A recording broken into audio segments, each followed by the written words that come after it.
Hello, Mark Burrows here, author of The Magic of Terry Pratchett. I'm not in an art gallery. I'm simply marrying a historian, and this is what our house looks like. It's great, isn't it? Look, Terry was a trans ally. He didn't need to come out and say that. It was implicit, although I'm sure if he were here, he would. We know this from his stories. Like, the most evil thing you can do in a Terry Pratchett story is treat people as things or take someone's story away from them. He talks about that loads. Taking someone's story away from them, denying them their own story is the very, very worst thing that happens in a Terry Pratchett book. He was on your side, and so am I, and so are any people who are any kind of right thinking. There's loads of stories about Terry being the first person to write somebody's new name, for example, when he signed their book, and him taking great pleasure in calling them by their real name, not their dead name, and he loved that.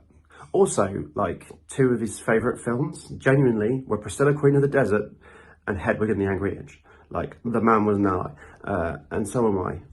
And stay strong. Most people are with you. Most people are decent and honourable, and fundamentally people. And people are fundamentally, genuinely decent sorts. It's going to be okay. I really believe that. And Terry is on your side. His books were on your side. Read them. The message is there. I'll see you soon. Thank you very much. Cheers. The next message is from author and dedicated Pratchett fan, C.K. McDonald. I'll be honest with you. If you'd answered this a year ago, I probably would have given you a fairly generic live and let live type answer. Here's what changed. Out of the blue, I got an email from a name I didn't recognise, who it turned out was my old boss from over 20 years ago now, back when I had a proper job, as my mum calls it, when I worked in IT. And at the time I was trying to make the transition to being a stand-up comedian and writer. And as I said, Bobby was my boss. And she was incredible, amazingly supportive. So supportive, in fact, that I can't tell you exactly what she did, or else she would get into trouble. But I didn't know at the time, I think nobody else did either, except outside of her, that she was struggling with something far bigger. And now every time I see anything about trans people in the news, that's who I think of. I think of Bobby. And it makes the whole thing seem fucking ridiculous. Because that's the thing. Anyone who's a decent, intelligent human being, if you met Bobby, you would instantly realise that fundamentally she is a kind, charming, intelligent, wonderful human being. And it's never based on real people with these things. Same as racism, whatever else, homophobia, you name it. Basically what these people have done is they've just taken a massive dollop of ignorance, thrown in a pinch of urban myth and a whole lot of worst case scenarios that are ludicrous, and they've created themselves a monster to be scared of.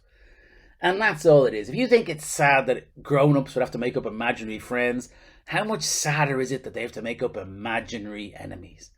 So never forget that. Anytime you read this and see it and hear it in the news and social media and wherever, it's not actually about you and it's not about Bobby. It's about something they've made up in their own heads. So don't let the bastards get you down. Hi, Hal Kennedy from Desert Island Discworld here.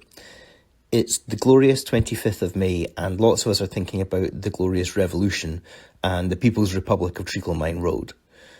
I've been rereading Night Watch recently since the Penguin Classics version came out, and the thing that really strikes me is how Sam Vimes, as John Keel, saves the Republic, but is then betrayed by the city for essentially doing nothing other than protecting it too well. Terry Pratchett didn't do a lot of explicit writing about gender, a bit with Cheery Little Bottom and more with Monstrous Regiment, but he did do a lot of writing about being true to yourself. Despite the attempts of certain British newspaper columnists to claim him as their own, it's clear that he was on the side of those who simply want the right to live their lives and had no time for anyone who would look to wield power and authority to make those people's lives harder. It's a bad time in the UK and the US for trans people. I don't think anyone would deny that. The governments of both countries seem to be hell-bent on making things as difficult and unpleasant for trans and non-binary people as possible. What that means is that if there's going to be no justice, then there really is just us. And we have to stand together and offer aid and assistance where it's needed, regardless of what power the system allows any one of us. To quote another copper, every time someone steps up and says who they are, the world becomes a better, more interesting place. That was Raymond Holt rather than Sam Vimes, but the point very much stands. How do they rise up? It doesn't really matter how they rise up. The important thing is that they don't have to rise up alone. Love and solidarity, always. Hi folks, it's Ben here from Pratt Chat, and I just want to say a big hello to all of our trans listeners out there, to just say, we see you, we accept you, you're wonderful just the way you are, and I hope you have people in your life who make you feel that way too. I know it's a tough time to be trans anywhere, especially in the UK and the US at the moment, and I hope that you are finding community and love and support. And if you're not trans out there, I hope that when you read Pratchett's work and you see those examples of non-gender conforming people, whether they're dwarfs or golems or wizards or whatever, that you think about what he's trying to say there. Because whether or not he fully understood the trans experience, and I think we can probably argue he didn't, but he captured something of its essence, it seems, because it resonates with so many people. And his essential message is always, don't treat people as things. Treat people as people. And I think really if you hold that in your heart, then you know what he would have thought about all of this. I mean, not for sure. He was a mystery, but I think we can guess.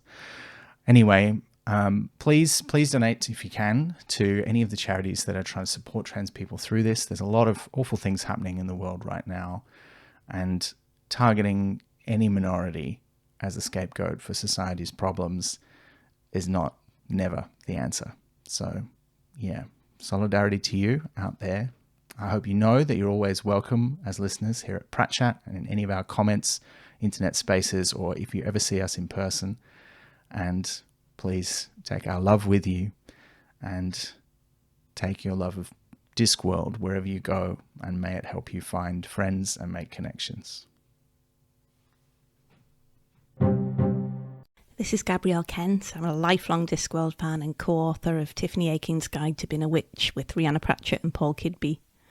I just wanted to say that Discworld has always been a place where identity is complex and celebrated, and Terry Pratchett's books champion those who don't fit narrow expectations, those people who question, who challenge, who fight, and become their truest of selves despite it all. Characters like Polly Perks and Cheery Littlebottom, Geoffrey, Sergeant Jackram, they show us that identity is personal and powerful.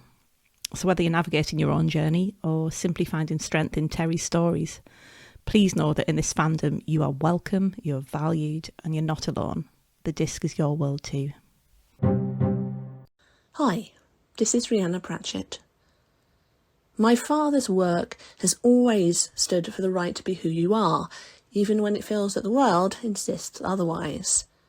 Discworld celebrates outsiders, rebels, and anyone who dares to define themselves on their own terms. To all transgender fans, you will always be part of the Discworld family.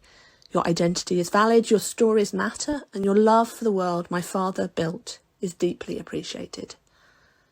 Dad believed in giving voices to those who needed it most. I will always stand by those principles and stand with you.